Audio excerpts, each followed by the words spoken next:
Tervist, härra Repinski. Mis äriliselt praegu käimas on? Kas taksoäri on endiselt kuum? No, ma arvan küll, et me ikkagi tegeleme sellega, rendime taksojuhtidele mersud välja ja see on selline, mis on ikkagi aktiivne. Ja. On seal kasvu ka? Ja, vaikselt kasvame. Majandusele vaatate, mis pilguga praegu? Räägitakse, et see majandustõusu jutt on võib-olla pisut optimistlik.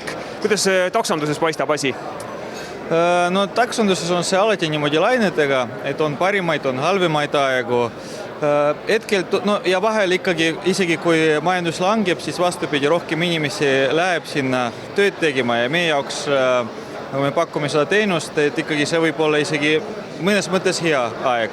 Aga üldiselt väga raske öelda, et loodame parimat, loodame, et läheb hästi, et loodame, et stabiilsus lõpuks tuleb. See on ikkagi väga tähtis, et majandus kasvaks hästi. Põhitegevusala on siis praegu inimeste vedamine, põllumajandus enam tagasi ei kutsu?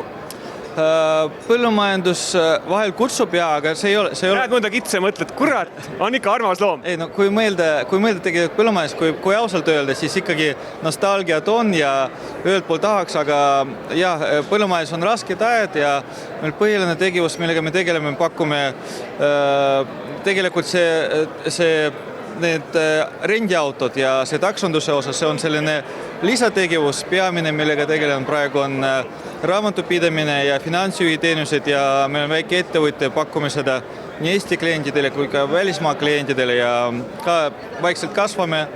Loodame, et kasvame koos majandusega ka edasi. Mis ajast see raamatupidamise business sul on?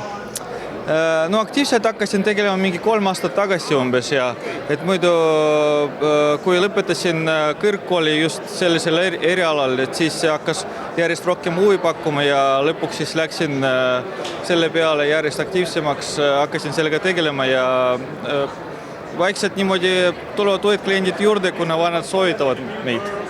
Investor Toomase festivalile, kas mõni kindel nimi tõi või tulite lihtsalt uudistama? Tulin uudistama tegelikult, sest väiksemal määral tegelen ka aktsiate investeeringutega ja tulin vaatama, mis teemad siin on ja natuke inimestega tahtsin suhelda, kohtusin siin päris palju häid tuttavaid ka, et nii et selline pigem seltskondlik üritus ja samas võib-olla tulevad mingisugused huvitavad ideed sellest külastusest. No on kindlasti olnud aega, kus te oma piimatooted olete ise põhimõtteliselt valmistanud, aga mul on küsimus teile ka, et me siin teeme väikest testi inimestega, et kas nad teavad, palju maksab taluvõi? Oi, hea küsimus. No ma arvan mingi 250 võib-olla midagi sellist. Mees teab asja.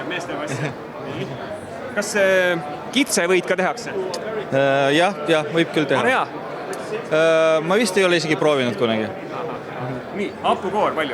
1,20. See on optimistlik natukene, aga ütleme, et alla 2 ta jääb. Üsna lähedale ikkagi. No jah. Super, soovin edu! Aitäh!